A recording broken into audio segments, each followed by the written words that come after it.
All right, what's new is new. Back with some more picks for you today. Yesterday, the winning streak came to an end. It was a great streak. Went 19 in a row, four straight perfect days. I knew it ended eventually, and what can you do? Let's try to get another one going. Still very good record. Still have 20-6. But yesterday was a losing day. I went 1-2. The Heat blew the hell out of the Hornets. I had the Hornets plus the points, and then the Spurs covered against the Sixers, and that was surprising to me, especially when I found out 30 minutes before the game that DeRozan and Murray are going to be sitting for the Spurs. I looked at that one and I was like, oh man, the Sixers got this. Come on, they're going to blow the hell out of them. But nope, did not happen. Went to overtime and the Spurs ended up losing by 2. So that was a loss for me as well. So yeah, that was my second losing day since I've started this channel. Don't want many more. Let's try to keep it going. Let's try to get a winning day at the very least here today. So for the first game that we're going to be picking, we have the New York Knicks going to Memphis to take on the Grizzlies. So yeah, both teams are obviously still playing for something. The Memphis Grizzlies are still trying to hold on to that 8th seed. They're holding off the Spurs, and then the Knicks are trying to hold on to that 4th seed, and they're holding off the Hawks and the Heat and the Celtics and that whole group of teams right there. So yeah, both teams need every game. There's going to be a bit of a revenge factor here for the Memphis Grizzlies. The last time that these two teams played, the Knicks came back from like a 15-point deficit with like 8 minutes left to go in the 4th. That was actually what ended up starting that 9-game winning streak that the Knicks just went on. So the Memphis Grizzlies definitely are going to have that in mind. They should come out to play here. The Knicks are also on a back-to-back, and that's likely why the line is what it is. I don't agree with the line. I think the line should be more like -1 for the Knicks. I think it should be close to a pick 'em, but they got the Grizzlies favored by 3. I find that kind of surprising considering how well the Knicks have been playing as of late. So with that being said, I'm not going to even deal with the points here. I'm going to get that value on that money line. I believe the money line right now for the Knicks is like plus 135, 145. So I like that value rather than, taking the line where you're not going to be getting plus anything. It's usually, minus 110. So with that value, I'm going to take it. I think the Knicks should come out and win this game. I think it could be close, but I think the Knicks are just playing a lot better right now. And Memphis is not very good at home. They're one of the few teams in the NBA that are better on the road than they are at home. So they're not a great, home team. Knicks really need this game. This is a big game for them. If you're a Knicks fan, you know how crucial this 6-game road trip is. We've had this circled, since the schedule came out. We played Houston. Now we're playing Memphis. Then we played Denver in Denver.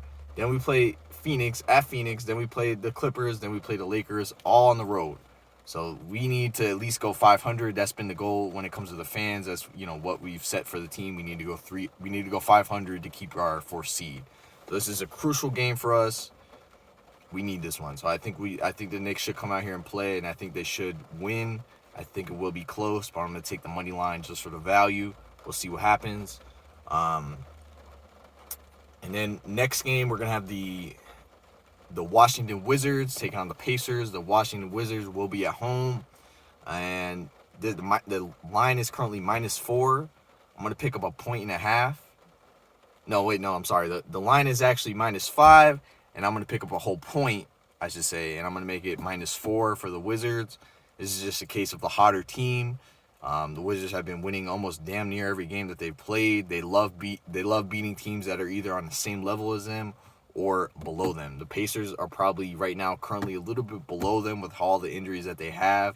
They did just get back Sabonis. They're going to be without Miles Turner. Brogdon is questionable, and damn near the whole entire roster is questionable, man. There's too many people to even name right now, but they got Jeremy Lamb questionable. They have a couple of their centers questionable. Badatsi's questionable. Summer is questionable. They have a lot of guys questionable. So with that being said, I know some of those guys are going to play. Some of them likely will. And with that being said, I'm going to take the Wizards, hotter team, at home, not overthinking it. Give me -4 for the Wizards. I'll take that all day. We'll see what happens with that one.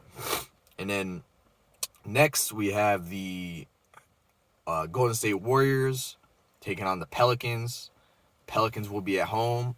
And this is an interesting game here. I believe the Pelicans are currently 3 games back for that 10th seed. And they play the Warriors 2 more times after this game. So they play them 3 times at the last tail end of the season. They can still make the play-in. I mean, if they sweep the Warriors here, they can easily make it. I mean, even if they go 2-1 against the Warriors, they still have a really good shot to make it. So for that reason, they're at home. They really need this one. With the Pelicans, man, it's just a matter of, do they show up? Do they play defense? And if they do those two things, they usually win. They're very talented roster.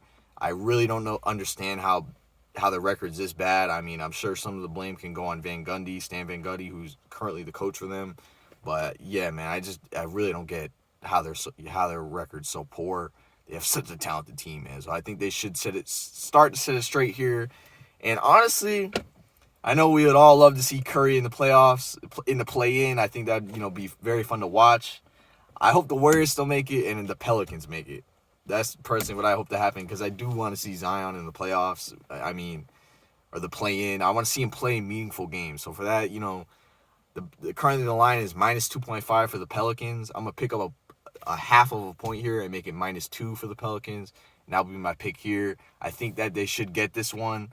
And then we'll see what happens with the other two games between these two teams. The Warriors are also going to be without Kelly Oubre, and then Andrew Wiggins is questionable.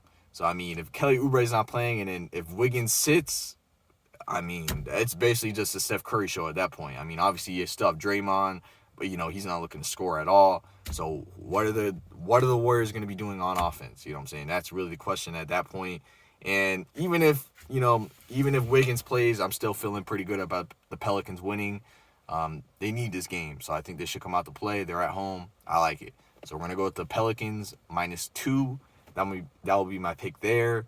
And then finally, we have the 76ers playing the Chicago Bulls. Chicago Bulls will be at home. 76ers are on a back-to-back.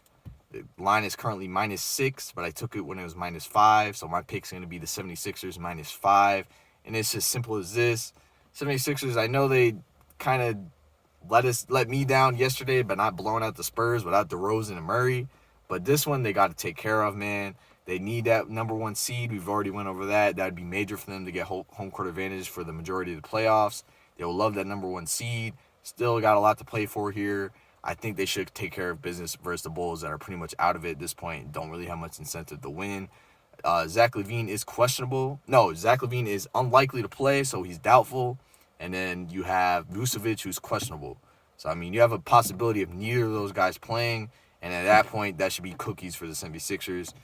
Even if LaVine sits out and then Vucevic plays, I'm still feeling good about the 76ers here. I'm going to take -5 for the 76ers. We'll see what happens. Good luck to all of you guys today. And we'll see what happens with these games.